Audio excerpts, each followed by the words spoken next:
2022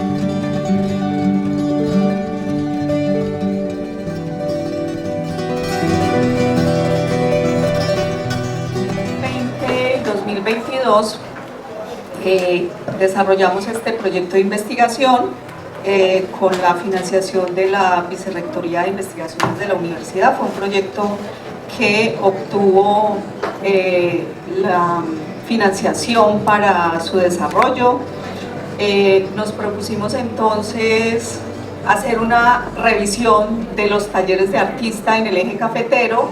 El trabajo, pues por obvias razones, o sea, no se propuso hacer una revisión de todos los talleres porque es imposible saber cuántos son todos los talleres, pero sí recoge una muestra significativa de 23 talleres de artista del eje cafetero. El trabajo entonces ubica el contexto en el que tiene lugar la producción creativa contemporánea de los artistas, las condiciones contextuales, íntimas, digamos, que acompañan ese proceso. El ejercicio además dio lugar a un video que recoge las entrevistas de aquellos artistas que nos permitieron ir a sus talleres, y ese video lo vamos a presentar entre el 1 y el 3 de noviembre en Medellín, en un evento que hay sobre prácticas artísticas contemporáneas. Entonces pronto será también publicado y quedará para que todos lo vean.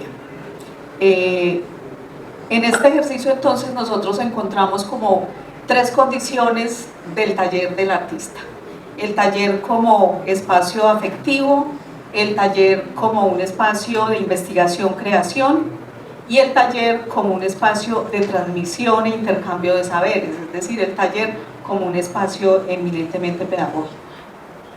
Entonces, sí, claro. Felipe, en ese sentido que expuso ya Margarita, ¿de dónde sale entonces la provocación de segmentar, si se quiere, eso puede ser la palabra, el espacio del artista, para entenderlo, para racionalizarlo? ¿Cuál es la provocación? Bueno, muy buenas tardes para todos y todas.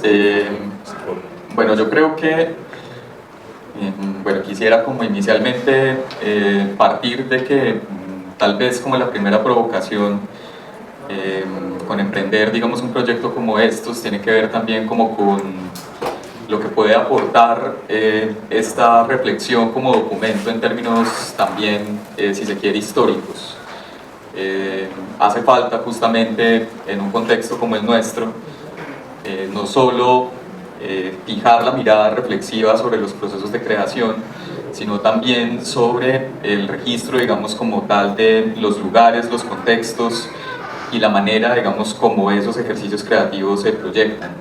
Creo que este ejercicio permite justamente, al ubicar el espacio del taller, dar cuenta de una serie de elementos que son significativos en esa lectura. En el contraste, por ejemplo, desde una lectura más reflexiva, más crítica, encontramos incluso, por ejemplo, posibilidades de hacer miradas reflexivas sobre generaciones de creadores, pero también sobre formas particulares de crear, pero también sobre formas en las cuales, digamos, el taller necesariamente necesita y potencia un espacio físico, o también cómo algunas prácticas artísticas, digámoslo así, más actuales, omiten tal vez la necesidad de ese espacio físico con ciertas condiciones y llevan su taller, por ejemplo, al contexto de un ordenador o de un celular o de una serie de mobiliarios, digamos, más de carácter modular o móvil, que se puede desplazar, ampliar, expandir o contraer dependiendo de las necesidades de creación. Entonces ahí, digamos, como que hay una primera construcción, digamos, si se quiere, desde esa lógica. Y la otra tiene que ver justamente como ya ubicados al interior un poco como de esas relaciones y de esas tensiones, plantear justamente cómo acá hay un despliegue, primero, de una condición afectiva en relación con el espacio y con el proceso de creación, que tiene que ver, por ejemplo, entre otras cosas, con cómo el taller termina siendo también la configuración de un espacio de lo íntimo, es decir, donde el artista, digamos, tiene también un encuentro con sus propias preguntas, con sus propias inquietudes, pero también con sus apuestas imaginativas, con la forma de resolver allí, digamos, los propios enigmas que se tejen justamente en cualquier posibilidad creativa. También la consideración de que el espacio del taller articula de alguna manera una experiencia particular del espacio y del tiempo. En muchas de las entrevistas realizadas con los artistas que trabajamos hay como un aspecto en común, y es cómo el espacio y el tiempo del taller pueden resultar, digamos, distintos al espacio convencional y al tiempo cronológico.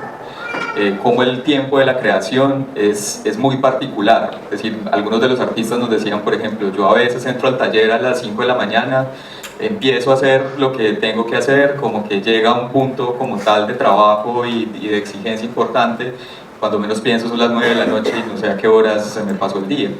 Es un poco lo que implica justamente esa condición como también del tiempo de la creación.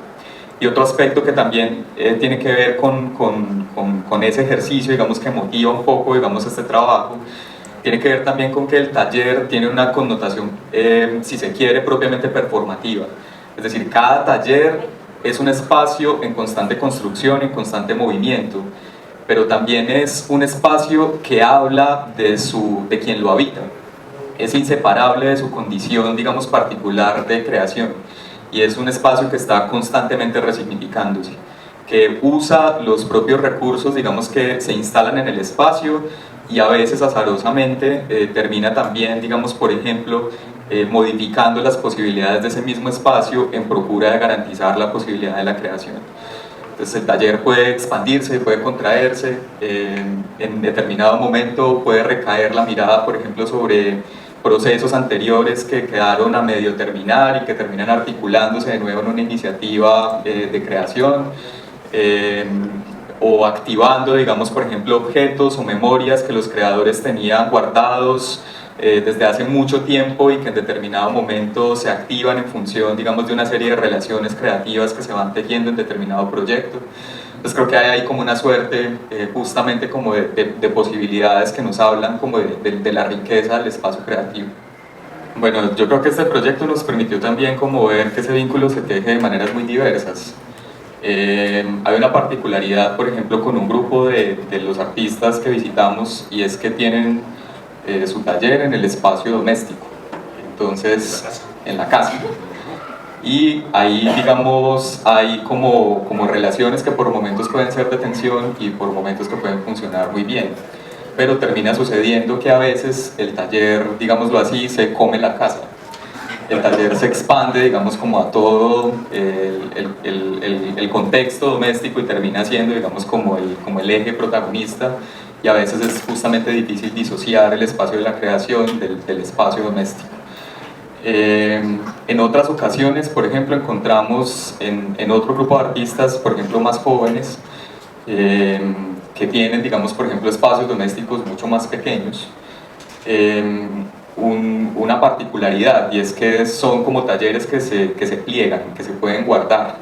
Entonces, mesas, cajones, cajoncitos, bolsas, tulas, libros, muchos libros, muchas agendas de esbozos, de ensayos, que simplemente, digamos, como que están allí contenidas, y cuando se requieren en cualquier momento pueden de alguna manera como configurar el espacio de la creación.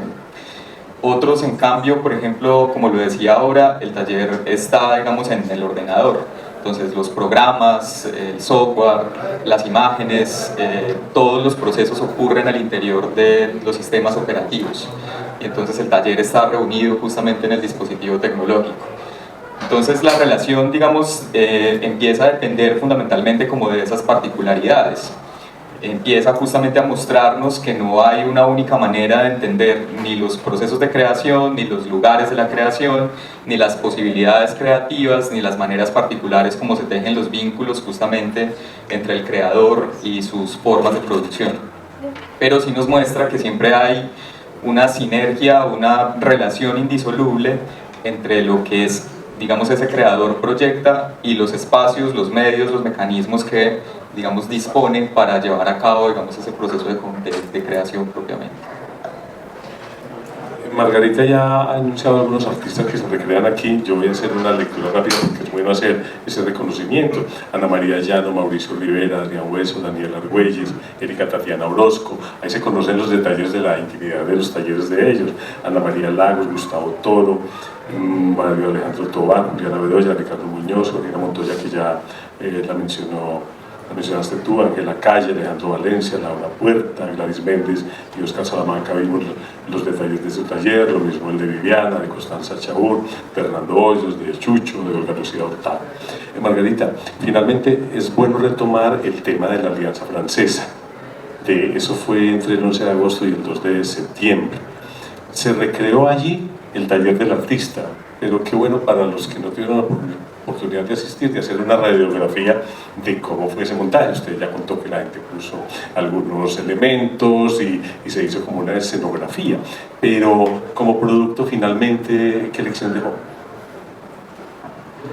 Bueno, intentamos como identificar ciertos elementos que son recurrentes en los talleres, y esos elementos nos marcaron como una pauta de qué debía tener un taller. Entonces todos los artistas tienen en su taller matas, ¿sí? Entonces llevamos matas, todos tienen repisas, llevamos repisas, todos tienen marcos apilados, marcos vacíos, cuadros en proceso. Entonces logramos que los artistas nos prestaran cuadros en proceso, bastidores, llevamos muchos marcos, y esto nos dio como la posibilidad de trabajar unos espacios. Pero también se trataba de recrear como las tres dimensiones del taller: el taller como espacio afectivo, el taller como espacio de investigación, creación y experimentación, y el taller como espacio de transmisión e intercambio de saberes. Entonces, en torno a estos elementos, pues un aspecto fundamental del taller son las mesas de trabajo, los libros, los materiales de trabajo. Entonces imaginamos que ese taller solo se podría llamar taller si tenía un espacio de trabajo y si además era ocupado por personas que fueran a trabajar ahí. Entonces dispusimos unas mesas que tenían solo materiales, muchos lápices, hojas, bueno, unos materiales ahí básicos, y desde el día de la apertura la gente llegó a usar lo que estaba ahí. Esas mesas, unas mesas muy bonitas, muy generosas, que teníamos en la maestría, en un espacio que tenemos para los proyectos de creación de los estudiantes, las dejamos ahí instaladas, y pues todo el tiempo fueron apropiadas. Nosotros abrimos como la posibilidad de que cualquier persona que quisiera hacer algo allá nos contara. Entonces armamos una programación, ¿sí? Y la alianza y nosotros la difundíamos, porque todo era gratuito, en general todo era gratuito. Entonces hubo muy buena asistencia a todos los espacios que se crearon. En este momento vamos a abrir otra exposición del taller del artista, va a ser en el Colombo Americano de Manizales, se va a abrir el 26 de octubre. Estamos trabajando con una egresada de la maestría, con Laura Buritica. Ella va a ser la curadora de ese espacio allá, y los artistas que van a ayudar a aportarnos para la instalación del taller son los artistas de Manizales. Entonces la exposición va a ser abierta el 26, que es el día es como la noche expandida, la noche abierta de los museos. Ese día se abre la exposición y va a ser la última del año, así que va a estar hasta diciembre, cuando salgan a vacaciones, también con una programación de talleres, de charlas y de mucha actividad ahí.